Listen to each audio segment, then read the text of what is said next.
Boa tarde, começa mais uma edição do Gazeta Entrevista, nesta segunda-feira, dia 17 de maio de 2021. Um final de semana bem intenso, bem nervoso na área política, né?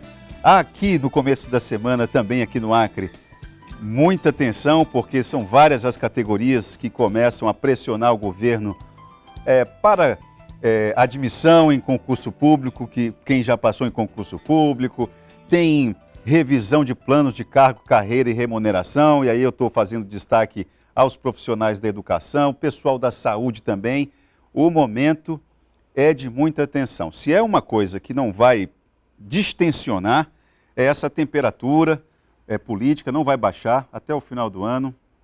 Vai ter que ter muito manejo da política, muito traquejo, muito jogo de cintura por parte do gabinete do governador Gladson Cameli. Também preciso destacar aqui, né, que você já acabou de ver no Gazeta Alerta, o problema dos camelôs, um problema, repito, que o prefeito Tião Bocalon tem a meta correta de reorganizar os espaços públicos. Isso é algo importante, precisa ser feito, e para reorganizar espaço público, às vezes são necessárias medidas mais duras mesmo, que não vão agradar todo mundo. É preciso falar isso de maneira bem transparente, bem direta. Às vezes o gestor público precisa tomar algumas medidas duras que não vão agradar todo mundo. Vão desagradar este ou aquele segmento, não tem jeito. Mas o bom gestor é aquele que faz aquilo que tem que ser feito, mesmo com algum custo político. Agora, me parece que o caso desses camelôs estava sendo negociado. Houve 2 reuniões com a categoria. Foi aventada a possibilidade de que se encontrasse uma solução nos próximos 30 dias. Mas aí, no meio do caminho, o prefeito toma uma atitude dessa. Me parece que é a atitude a ser tomada, a correta, mas a forma errada. A forma pouco dialogada. Não dava para ser diferente? Que os espaços públicos precisam de reordenamento, de reorganização, disso ninguém tem dúvida e ninguém critica por isso. Agora, a forma me parece que é uma forma que poderia ser um pouco mais dialogada. E outra coisa, essas 2 reuniões que aconteceram poderiam ser melhor divulgada. Por que a imprensa não foi acionada e os próprios gestores foram para as redes sociais falar detalhes a respeito do que estava acontecendo? Não faz isso, aí o que acontece? A comunidade é surpreendida por uma ação policial. Por uma ação policial. É aí quando um objetivo que é bom passa a não ser defendido pela comunidade, porque ela não se sente parte, ela não decidiu junto. Então, o prefeito Tião Bocalon erra mais uma vez nesse aspecto, é na forma apenas, porque a meta é correta. A organização dos espaços públicos é correto e não vai agradar todo mundo. Mas, enfim, vamos tocando aqui. Por falar em problemas de ordem política ou decisões de ordem política com impacto na nossa vida, a gente conversou na última sexta-feira com a deputada federal Perpétua Almeida. É dela o projeto de lei, que agora é lei, virou lei, porque o presidente Jair Bolsonaro sancionou a lei que garante às grávidas a não obrigatoriedade de estar no ambiente de trabalho em função da Covid-19, uma maneira de preservar a vida da gestante, da mulher grávida e também do bebê, né? Agora, na ocasião, eu perguntei para ela e ela fez a defesa do projeto de lei que é dela. Agora a conversa hoje, nesses 2 primeiros blocos do programa, a gente vai conversar com uma pessoa que vai dar um outro olhar sobre esse projeto de lei, sobre essa lei, que agora a lei precisa ser regulamentada, né? Para ver como é que ela vai vir aqui para o chão de fábrica, para o nosso dia a dia. Então, vamos conversar com o advogado Felipe Neri.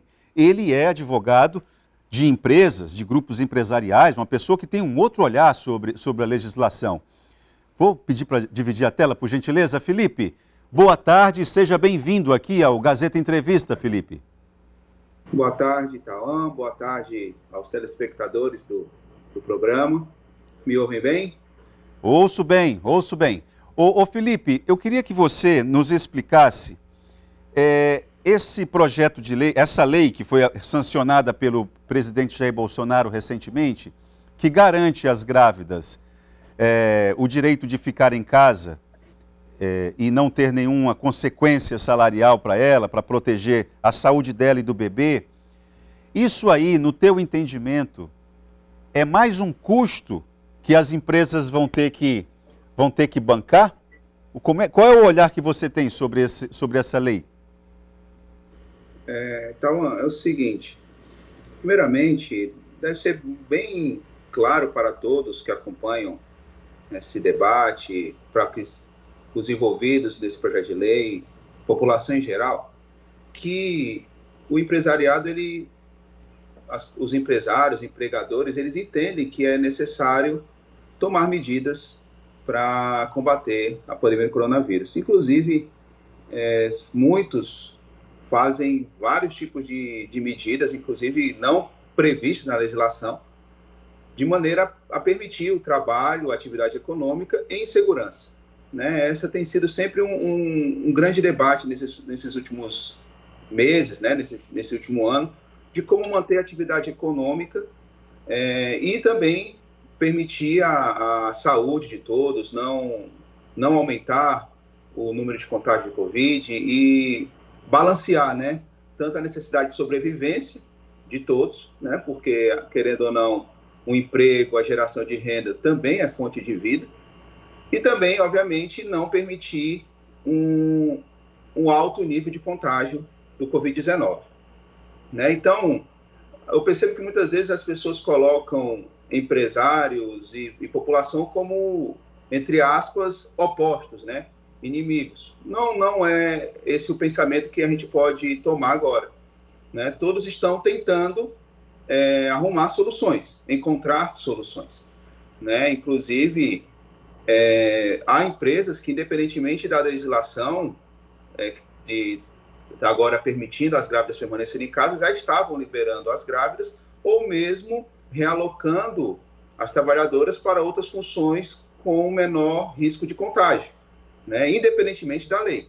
Né, isso é dezenas, eu falo aqui pela realidade do Acre, dezenas de empresas que já tomavam essas medidas. Mas sim, respondendo a sua pergunta, a lei agora aprovada, ela realmente colocou o ônus dessa medida que entendemos necessária, inclusive de preservação de saúde das grávidas, como apenas no bolso do empregador, né? Não apenas do empresário, é bom também diferenciar isso, né? O empresário e empregador, na verdade, empregador, todos que foram atingidos, que empregam, eles são afetados por essa lei.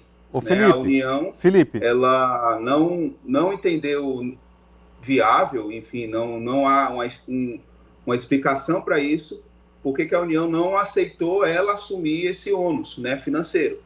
Ela acabou colocando para a conta do empresário. Ô Felipe, eu queria que você especificasse melhor isto, esse ônus para o empregador, porque me parece que a conversa que tive aqui na sexta-feira com a deputada, ela falou sim do compromisso da União, que deveria haver esse compromisso da União, né, para que resguardasse as empresas também, sobretudo as pequenas, nesse período, para que elas inclusive possam atender a essa nova legislação, por exemplo.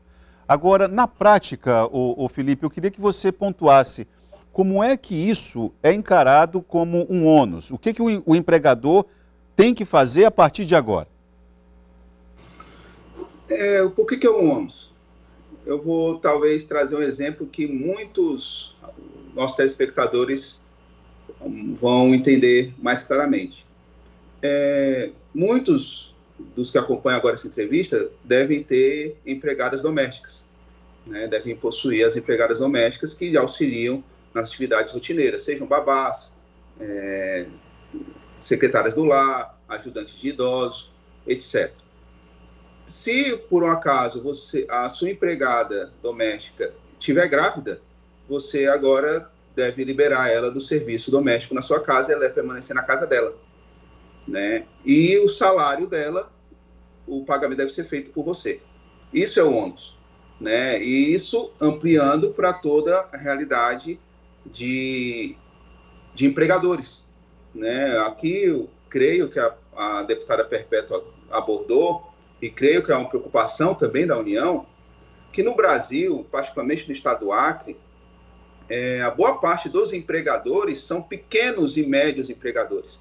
Aquela pessoa que tem 3 ou 4 empregados, no máximo 10, né, que é considerado pelas pesquisas pelo IBGE como os pequenos empregadores. Quase 70%, as últimas pesquisas que eu vi do IBGE, 70%, 80% dos trabalhadores formais no Brasil, eles trabalham em empresas que têm até 10 funcionários, né? Então, perceba que é a maioria substancial de empregados que trabalham em pequenas empresas. Imagine que uma empresa que tem 5 funcionários, há uma empregada grávida e hoje o empregador dela deve liberá-la do serviço. Ela deve oportunizar a essa empregada que trabalha em casa e, se não tiver a possibilidade do trabalho remoto, chamado de home office ou teletrabalho, esse empresário, esse empregador, terá que arcar com a remuneração dela pelo período do afastamento. Então, essa é a regra que temos hoje. A lei aprovada é uma lei curta, a Lei 14.151, ela apenas tem 3 artigos, né? E o artigo que importa é apenas um, que é o artigo 2º, que trata da liberação, e acaba que não trata de algumas situações que já estão acontecendo, né? Algumas situações que precisam ser agora enfrentadas, tanto pelas gestantes, empregadas, como também pelos empresários e a comunidade jurídica em geral. Felipe, você que conversa diariamente, são seus clientes, né, os empresários, qual é a impressão que eles te passam em relação a essa lei?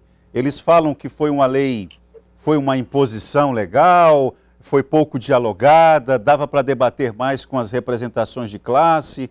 Qual é a impressão que eles te passam?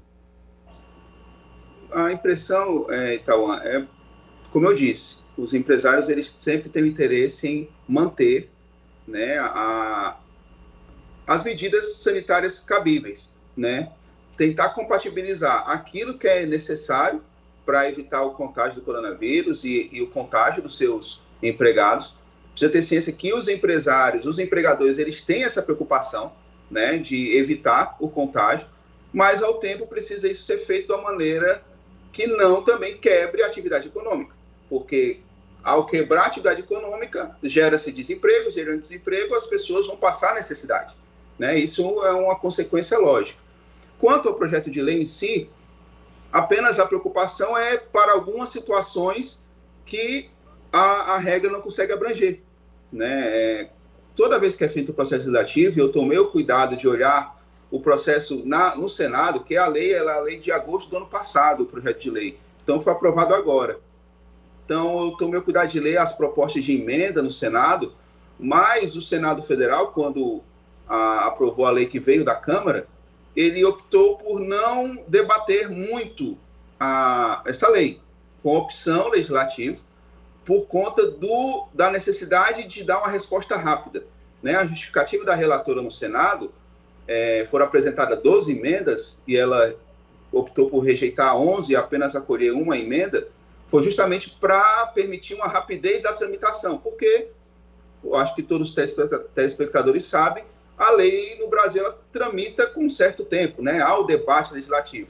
Então, o Senado optou por não levar muitos detalhes ao debate e optou por aprovar a lei da forma que está, uma lei bem curta, objetiva. Então, a preocupação dos empresários não é nem em relação à ausência de discussão ou não. Isso faz parte do processo legislativo, né? É uma questão que é da competência dos nossos parlamentares, senadores e deputados, né? E apenas só que hoje há problemas, que a lei não apresenta soluções. E eu vou explicar um problema que inclusive já foi apresentado a mim, e já ouvi de vários colegas e de várias pessoas esse mesmo problema. Há empregadas gestantes que elas não querem ficar em casa. O exemplo aqui bem pontual, uma empregada que é garçonete, por exemplo, que boa parte da renda dela é renda que vem de gorjeta, os 10%, né, do garçom, ela tem uma boa parte da remuneração dela, vem dessa gorjeta. E ela, por ser garçonete, não tem como trabalhar em casa. O trabalho dela de garçonete não tem como ser exercido na casa dela. Ela precisa trabalhar. A orientação hoje pela lei é que, nesse caso, ela tem que ficar em casa e receber apenas o salário base. Né? Não há obrigação de pagar ela as comissões, porque ela não está recebendo pelas comissões em si. E isso é uma preocupação, tanto dos empresários, do ponto de vista da segurança jurídica, e também das próprias trabalhadoras, que agora querem encontrar uma solução e a lei em si não apresenta a solução para esse caso. Terá que ser feito Há algumas ideias, algumas propostas que os advogados, os empresários estão pensando para poder levar ao judiciário. Algumas questões para poder dar essa segurança jurídica e resolver esses problemas. Muito interessante essa situação que você pontuou aí para o telespectador perceber quão difícil é elaborar uma lei, né, que consiga contemplar os diversos problemas sociais que estão postos aí. Então, é algo bem interessante. Nós vamos fazer um intervalo agora, vamos voltar ainda falando a respeito desse projeto de lei, mas eu vou estender um pouco o assunto, aproveitar aqui a presença do Felipe, para a gente discutir outras questões relacionadas às reformas que foram executadas, né? Reforma trabalhista, tributária que está aí ensaiando. O ensaio da reforma tributária, acho que não é algo que vai ser muito aquém do que o país necessita, mas enfim, vamos ver o que é possível o tempo nos permitir ainda conversar com o Felipe logo após o intervalo. Nós vamos fazer agora uma parada e já voltamos com o Gazeta Entrevista.